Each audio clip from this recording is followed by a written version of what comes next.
Hello everyone, welcome back to the Techlog YouTube channel. Today for this video of Techlog, I will be showing you how to send email in Gmail. So first thing is open the Gmail application on your phone device. Tap open Gmail. Now once you're at the Gmail application, you will be at the inbox.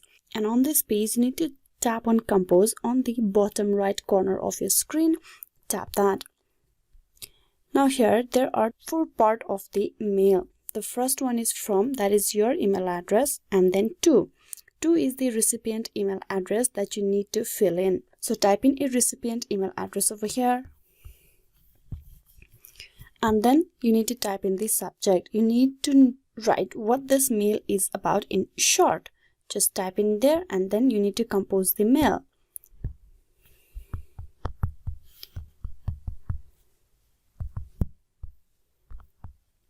So I'm just typing a random one. You can also attach file, documents or folder in here if you want to send it. To send it, you need to tap on that icon in between the 3 dotted lines and the paperclip icon. The icon that looks like a paper plane. You tap that icon and this will send the mail to the recipient email address that you have provided. You can see the option send on the bottom. So this is a simple way how you can send email in Gmail. Hope this video was useful. Please like and subscribe the Techlog YouTube channel. Thank you for watching till the very end.